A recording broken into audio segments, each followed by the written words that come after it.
Het belangrijkste nieuws van Curaçao in het Nederlands. Extra Journaal. Vers van de pers. De situatie is inderdaad, dat is niet iets van gisteren naar vandaag. Al een hele tijd zien we dat het aantal aanmeldingen en dus opnames stijgt. Mm-hmm. In een ziekenhuis zijn altijd opnames, zijn ontslagen en daar is een bepaald evenwicht in. Ja. En wij moeten altijd bedden vrij houden omdat er een spoedopname kan. Nou, we hebben nu gezien, eigenlijk vorige week was de situatie dat we waren helemaal op de volle capaciteit. Mm-hmm. We gingen zelfs kamers gebruiken en bedden gebruiken die daar eigenlijk niet voor zijn. We probeerden door te plaatsen binnen de kliniek. Dat is ook op een gegeven moment zijn maximum bereikt. Ja. En toen zeiden we, jongens, dit is wel kritiek. Mm-hmm. Omdat we de opnameplicht hebben, dat staat zelfs in de wetgeving. Ja. We zijn verplicht om mensen op te nemen. Dat willen we ook doen. Maar we moeten wel kijken. En inderdaad, een groot probleem is sowieso het aantal aanmeldingen neemt toe. Maar ook de doorstroom en de uitstroom, dat is veel minder. Dus dan krijg je zo'n situatie. Hoe komt het dat de uitstroom en de doorstroom veel minder is? Is daar geen ruimte voor?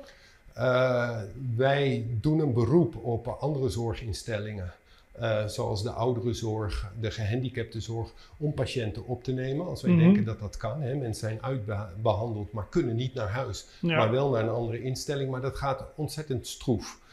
Die hebben hun eigen problemen en dat betekent dus dat het stagneert. En ook vaak is de thuissituatie op zo'n manier dat het niet verantwoord is om ze dan maar naar huis te sturen. Dus daarmee loopt het vast. En daarmee loopt het vast, ja. En betekent dit nu ook dat het aantal mensen met met psychische problemen aan het toenemen is op Curaçao? Ja.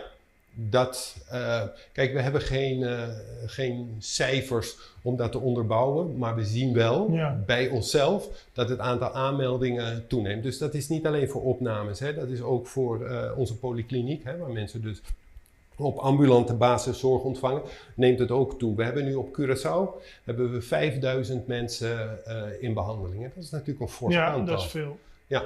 En dat is veel. En tegelijkertijd las ik dat Capillus Kliniek zelf 178 bedden heeft. Is dat dan veel of niet?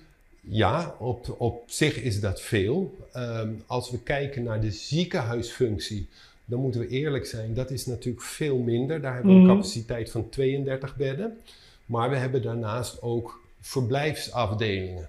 Dus in die 178 zitten ook mensen die echt langdurig zorg nodig hebben. En dan praten we over 30, 40 jaar. Zo lang? Ja, en we hebben daarnaast ook nog de verplichte opname voor mensen die door justitie worden geplaatst. Ja. Door een vonnis of onder curatele.